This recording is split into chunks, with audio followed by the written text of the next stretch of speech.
خالق کائنات جل وعلا حضرت سیدنا ابراہیم خلیل اللہ علیہ الصلاۃ والسلام نے جو مردہ زندہ کرنے کی بات کی اس کو ذکر فرمایا۔ وَإِذْ قَالَ ابراہیم، اور یاد کرو جب ابراہیم علیہ السلام نے کہا رب ارنی، اے مالک مجھے دکھا کیف تحیی الموتیٰ، کیسے تو مردوں کو زندہ کرے گا۔ کہا ملاقلیت، کہا کہ ابراہیم تجھے یقین نہیں؟ کہاں کیوں نہیں، مجھے یقین ہے لیکن میں چاہتا ہوں کہ میرا دل مطمئن ہو جائے۔ وَلَكِنْ قلبی، فرمایا فَخُذْ أَرْبَعَةً مِنَ الطَّيْرِ، 4 پرندے لے لو، فَصُرْهُنَّ إِلَيْكَ ثُمَّ اجْعَلْ، پھر انہیں مانوس کر لو، پھر کیا کرو، پھر ان کو ذبح کرو، ان میں سے ہر ایک کا ٹکڑا پہاڑوں پہ رکھ دو۔ ثُمَّ ادْعُهُنَّ يَأْتِينَكَ سَعْيًا، پھر انہیں بلاؤ، پھر انہیں پکارو، يَأْتِينَكَ سَعْيًا، وہ تیرے پاس دوڑتے ہوئے آ جائیں گے۔ وَاعْلَمْ، اور تو جان لے کہ بے شک اللہ غالب حکمت والا ہے۔ یہ آیت کریمہ اللہ جل وعلا کی عظیم قدرت کی رہنمائی فرماتی ہے کہ مالک کی قدرت کتنی بڑی ہے، مالک کتنی شان والا ہے کہ وہ کیسے مردوں کو زندہ فرماتا ہے۔ ابراہیم علیہ السلام نے ایک لاش دیکھی جو دریا کے کنارے پر تھی۔ تو آپ کو پتہ ہے کہ جب پانی اوپر چڑھتا ہے تو پھر مچھلیاں کھاتی ہیں، تو جب پانی اس پہ چڑھتا تو مچھلیاں اسے کھاتی، جب پانی اترا تو پھر درندوں نے اسے کھایا، تو درندوں نے چھوڑا تو اسے پرندوں نے کھایا۔ تو جب آپ نے یہ ملاحظہ فرمایا تو آپ کو شوق پیدا ہوا کہ میں دیکھوں کہ مالک انہیں کیسے زندہ فرمائے گا۔ شک نہیں ہوا، اللہ کے نبی ہیں، یہ شوق پیدا ہوا، اس لیے فرمایا کہ ابراہیم تجھے یقین نہیں؟ کہاں مجھے یقین ہے۔ یہ کیوں فرمایا؟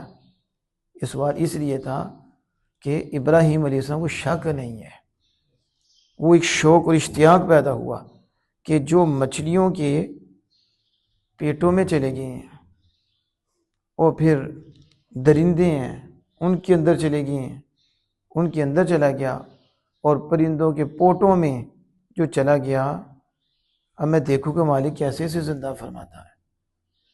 تو اللہ پاک نے بھی فرمایا ابراہیم پرندے لے لو 4، ایک قول کے مطابق مرغ، کبوتر، کوا، یہ 4 تھے مور، جن کو آپ نے ذبح کیا اور پھر ان کے گوشت کو مکس کر دیا، اور مکس کر کے ان کی سریاں اپنے پاس رکھ لیں، پھر انہیں ان کے ٹکڑے جز تو ان کے حصے پہاڑوں پہ رکھے، یعنی مکس بھی کر دیا، پھر سر بھی اپنے پاس رکھے، اور پھر آگے ان کے حصے مختلف پہاڑوں کے اوپر رکھ دیے۔ خالق کائنات جل وعلا فرماتا ہے ثم ادعوهن یأتینک سعیا، ابراہیم پھر ان مردہ پرندوں کو پکارو۔ کن کو پکارو؟ جو روزہ نہیں رکھا تو پھر آپ بھی بولیں، اس سے ایمان مضبوط ہوگا۔ ان مردہ پرندوں کو، یہ میں اس لیے نہیں بلوا رہا، کسی وجہ سے بلوا رہا، پھر بولیں ان مردہ، تو کیا وہ پاس تھے؟ کہاں تھے؟ اب یہ کوئی قصہ کہانی نہیں، یہ قرآن کا حصہ ہے۔ ثم ادعوهن یأتینک سعیا، ابراہیم مردہ پرندوں کو پکارو۔ کیا ان کی کھوپڑیاں تھیں؟ وہ تو ابراہیم علیہ السلام کے پاس تھیں، اور پھر وہ مکس تھے، یعنی کہ ایک پورے پرندے کا حصہ وہاں نہیں تھا، ان میں سے اس طرح مکس کیا ان کو۔ تو اب وہ مکس جو گوشت نہ کان ہے نہ آنکھیں ہیں، وہ کیسے سنیں گے؟ یہ جو آج نٹ پہ بولتے ہیں کہ جو فوت ہو گیا وہ کوئی نہیں سنتا، میرے پاس ادھر کمرے میں آئے، بس پھر ہدایت تو رب نہیں دینی ہوتی ہے، ہدایت ہمارے ذمہ نہیں ہے، ہمارے ذمہ بات پہنچانی ہے بس، اور کہ پھر مالک ہے جس کا چاہے دل پھیر دے، جس کو چاہے ہدایت دے دے۔ تو وہ جب اندر آئے تو پھر ان سے بات کی، تو میں نے کہا بخاری شریف میں موجود ہے کہ جب میت کو دفن کر کے پلٹتے ہیں تو جو اس کے پاؤں کی آہٹ ہوتی ہے، جوتے کی آہٹ ہوتی ہے، اللہ پاک کے محبوب کریم صلی اللہ علیہ وسلم لا یسمع قرعان علیہم، ضرور وہ صاحب میت ان کے جوتوں کی آہٹ سن لیتا ہے۔ ہو سکتا ہے آپ کو اپنے جوتوں کی آہٹ نہ سنائی دی ہے، لیکن میرے آقا دو جہاں یہ جانتے ہیں کہ مرنے کے بعد روح کی سماعت کتنی تیز ہو جاتی ہے۔ منو منٹن مٹی کے نیچے وہ میت ہے اور سماعت اتنی تیز ہے کہ اندر رہتے ہوئے تمہارے جوتوں کی ہلکی سی آہٹ سن لیتی ہے۔ ہم کہتے ہیں جن کے صدقے مخلوق بنی ہے ان کی سماعت کا عالم یہ ہے، تو آمینہ کے لال کی سماعت کا عالم کیا ہوگا؟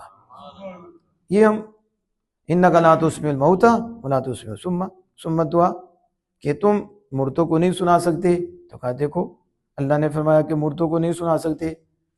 ہم نے کہا 2 دن ہمارے پاس آ کے گرامر ہی پڑھ لیتے، تو گرامر نہیں پڑھتے تو تھوڑی عقل ہی استعمال کر لیتے۔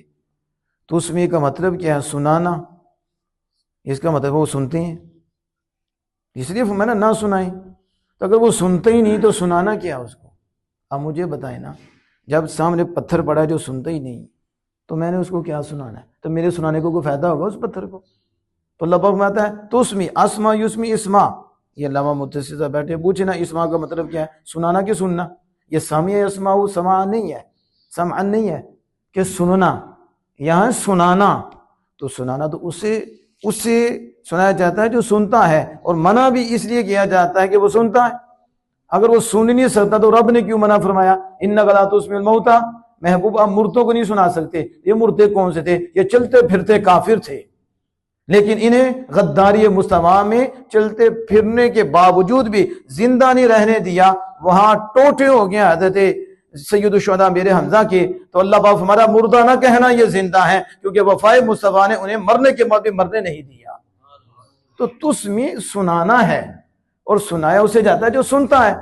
محبوب فائدہ نہیں انہیں پہنچ سکتا، انہیں اس لیے نفع کا آپ انہیں نہیں سنا سکتے، یعنی سنا تو سکتی ہیں لیکن انہیں فائدہ نہیں ہوگا، آپ نہ سنائیں ان کو۔ نفع ہوگا تو رسول اللہ کے غلاموں کو ہوگا۔ یہ جو میں عرض کر رہا تھا کہ عجیب منطق ہے، نہ قرآن پڑھتے ہیں تو 2 نمبری کر جاتے ہیں، اور آگے عوام بیٹھی ہوتی ہے گوگل سے دین لے لیتے ہیں اور آگے فتوے دینے شروع ہو جاتے ہیں۔ اب وَدْعُوهُنَّ کا مجھے بھی تو ترجمہ کر کے بتائیں نا، دعا یدعو دعاء و دعوة فهو داع۔ اب دعا کا معنی عبادت ہے، تو صرف عبادت ہی ہے، تو یہاں کیا کرو گے؟ اور پھر موسیٰ کلیم اللہ کو جب آگے کہہ رہے ہیں ادعو، ادھر بھی تو کوئی مطلب ہے نا اس کا، اور یہاں بھی ادعوی ہے وہاں بھی ادعوی ہے۔ ادھر کا موسیٰ دعا کیجیے اپنے رب سے، تو یہاں رب ہمارا وَدْعُوهُنَّ ادعو ابراہیم تم، اب دعا کا عبادت کر کے، دعا کا معنی عبادت کر کے کافر ہونا ہے کہ اللہ پاک نعوذ باللہ کے پرندوں کی عبادت کرو؟